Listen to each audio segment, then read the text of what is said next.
பெண்ணாவளம் கூத்தாண்டவர் திருவிழா வந்து நடந்துகிட்டு இருக்குங்க. தேரோட்டத்துக்கு முன்னாடி வந்து பார்த்திங்கன்னா அரவான் சிலைக்கு வந்து புதுசாக வந்து பெயிண்ட் அடிப்பாங்க. அண்ணன் தான் வந்து பார்த்திங்கன்னா பெயிண்டரு. இவர் தான் வந்து இந்த சாமிக்கு வந்து முழு உருவத்தையே வந்து பெயிண்ட் அடித்தார். இவர்கிட்ட கேட்போம், எப்படின்னா உங்களுக்கு வந்து பெயிண்ட் அடிக்கணும் அப்படின்னு சொல்லிட்டு உங்களுக்கு ஆர்வம் வந்தது, இல்லை யார் இதுக்கு முன்னாடி அடிச்சுட்டு இருந்தாங்க? இதுக்கு முன்னாடி எங்கள் மாமா இருந்தார், அக்கா வீட்டுக்காரரு. அவர் தான் பெயிண்ட் அடிச்சுட்டு இருந்தார். அவர் கூட நான் சின்ன வயசுலேருந்து அவர் கூட அப்படியே பெயிண்ட் அடிக்கும்போது வந்து பார்த்துட்ருப்பேன். அப்புறம் நமக்கும் இவர் மாரி பெயிண்ட் அடிக்கணும்னு ஒரு ஆசை. அவர் கூட இருந்து கொஞ்சம் கொஞ்சமாக அப்படியே பார்த்து கொஞ்சம் கொஞ்சமாக கற்றுக்கின்னு அதுக்கப்புறம் அவர் இப்போது 8 வருஷத்துக்கு முன்னாடி இறந்துட்டார். அதுக்கப்புறம் பகவான் வந்து நம்மளை அடிக்கிற அளவுக்கு உருவாக்கி விட்டார். அதுலேருந்து இப்போ 8 வருஷமாக நான் தான் அடிச்சிட்ருக்கேன்.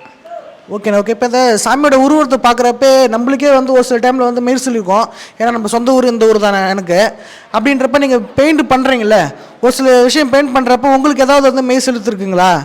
ஆமாம், கண்டிப்பாக. ஒரு வாட்டியும் பெயிண்ட் அடிக்கும் போது ஒரு ஆர்வம் அதிகமாகும் போது என்ன பண்ணோம், உடம்புலாம் முகத்தில் கை வைக்கும் போது அந்த மீசை வரையும் போதெல்லாம் வேறு லெவலில் சூப்பராக வரையணும், சாமி ஒரு அழகு கொண்டு வரணுன்னும் போது ஒரு மாதிரி கை காலெலாம் சிலுன்னு ஆகிடும். அது எண்ணி அறியாமே தன்னால் நம்ம உருவாக்குறதுனா நம்மளால் கிடையாது, பகவானே நினைக்கிறாரோ அதை நம்ம செய்கிறோம், அவ்வளோதான். சூப்பர் சூப்பர்ண்ணே.